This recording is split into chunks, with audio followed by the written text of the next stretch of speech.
What's up everyone? Are you brand new to surfing in the Uluwatu area? Well, I've got you covered. I'm here to uncover what I think are the top 3 best spots here for beginner surfers from my own experience.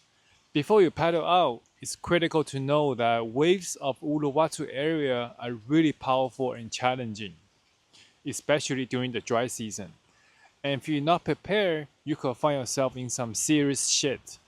Not only could you be risking your own safety, but you might also endanger others at the lineup. So don't be that cook. Check out this video and take my advice.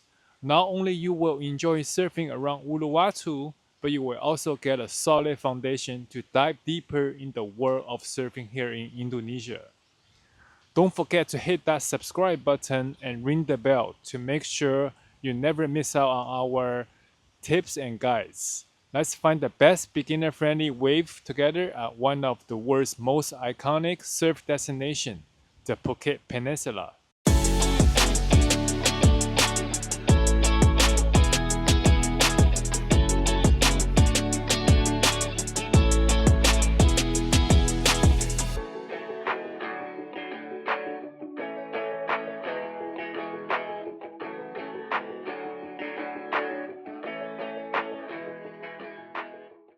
The Bukit Peninsula is at the southern end of the island of Bali and is home to some of the country's most iconic surf spots.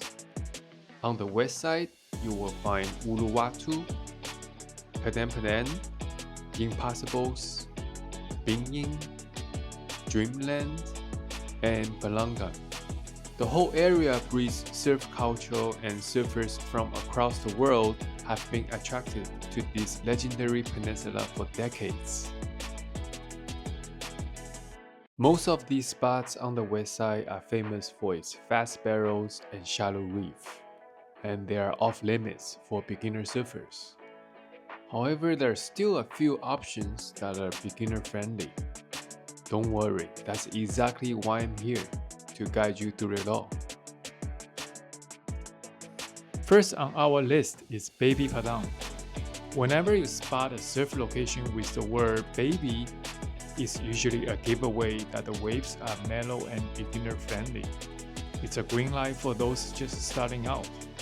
On the flip side, some surf spots sound intimidating right off the bat, like Snapper Rocks or Bonsai Pipeline. Yeah, my fellow novice surfers, those are definitely out of your league, so don't even think about surf them. Baby Padang is situated just next to the main break of Padang, which features a hollow, deadly left-hand barrel. The two spots are just a short paddle away from each other. As a beginner at Baby Padang, you might get a chance to watch advanced surfers tackling those intense barrels right nearby. It's a great opportunity to learn and observe. But don't let yourself be tempted to join them. Stay in your lane at Baby Padang. The wave at Baby Padang is a soft reef break that goes both left and right. It performs best on a small to medium-sized swell during high tide. For beginners or intermediate, head-high swell are the maximum you should attempt. Anything bigger or at low tide will bring currents that are too strong for a novice to handle. Thankfully, the local surf shop won't run boards to beginners when conditions are too rough. Generally, the locals are responsible and prioritize safety over making money. One important thing to note, tides in Bali can be very extreme. In just a few hours, you could find yourself surfing on dry reef, risking injury. So always check your daily tide chart on Surfline or other reliable sources. This extreme tide difference means Baby Padang condition can vary a lot. During low tide, the wave can become too fast and difficult for beginner to handle, looking more like a slab than a wave. Getting in and out of the lineup at Baby Padang is quite easy. Thanks to the deep water channel, this channel is ideal for beginners to paddle back without battling through rolling whitewater. You can also use it to rest or take a quick break. The main downside of Baby Padang is the crowd. Bali is crowded in general, but Baby Padang is often packed with first-time surfers who might not always know what they're doing. Sometimes it's actually safer to be around experienced surfers. They understand the rules and can avoid accidents.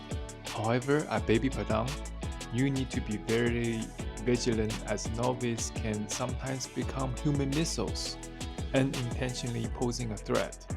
That's why I highly recommend hiring a surf guide at this spot. Most of the waves here are managed by local surf instructors who can help keep things safe and organized. If you are a free surfer at Baby Padang, even if you are quite skilled, you might find it challenging to catch waves. Why? Because local instructors are often pushing their students into waves, even the ones you might be eyeing.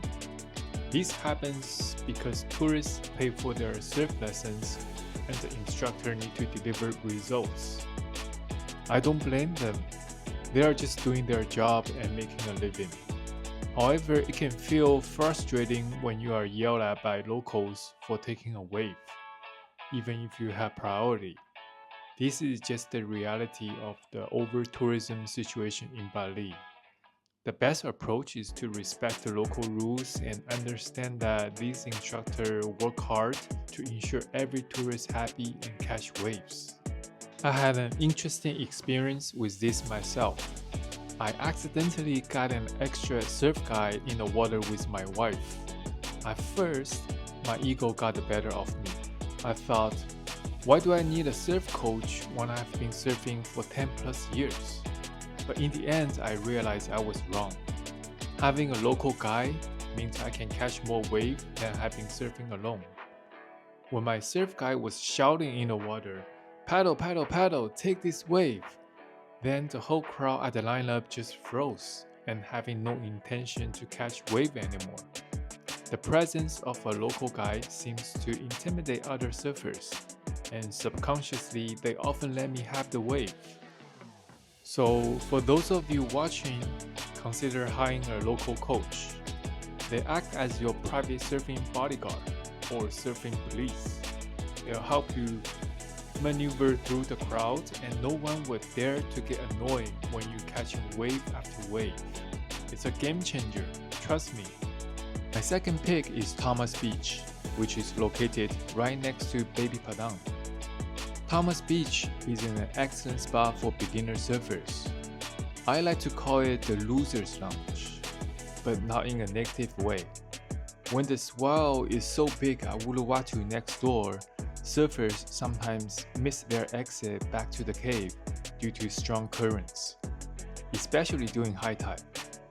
This can lead to an unexpected mile-long paddle down to Thomas Beach for an easy exit, followed by the walk of shame back to Uluwatu to retrieve their motorbikes. This isn't meant to look down on anyone, it's just a situation many surfers find themselves in. I have immense respect for anyone who paddle out at Uluwatu on a big day. Truth be told, if I miss the cave at Uluwatu, I probably end up at Dreamland myself. The current here are no joke. Thomas Beach features two main breaks. On the far left side, there's a nice left-hand wave. In the middle, you'll find faster, more close-out lefts and rights. While there are some currents here, I wouldn't recommend beginner tackling waves on the outside as they are usually too fast and tend to close out. But after these big sets break, a second reformed wave appears. That's perfect for novice surfers. These waves are long and enjoyable, providing a gentle shoulder while you can practice walking the board, hand fight, hand 10, or setting up core workouts. You can see my wife demonstrating how it's done, doing setup on her surfboard.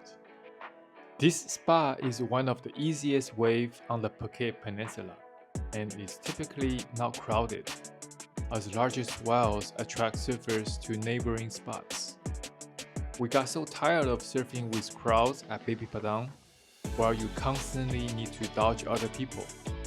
While Baby Padang is indeed a great wave, sometimes we prefer a slightly less perfect wave with no people around. and we loved it. This channel is all about lazy surf. We love riding these metal waves and embracing the lazy surfer lifestyle. That's our virtue.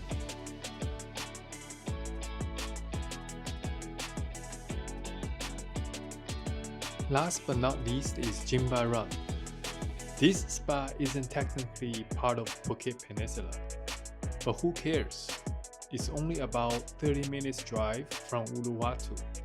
So if you're already in the area, it's worth the visit, especially by Bali's traffic standards. Jimbaran Bay is a beautifully sheltered beach located just south of Bali's airport.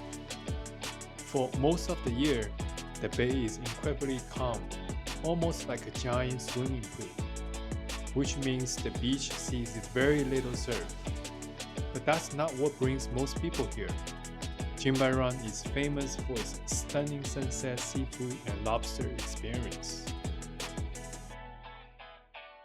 However, when the swell at Uluwatu is massive, I mean really huge, so big that only a handful of brave souls are out there, then you can actually catch some waves right here in Jimbaran.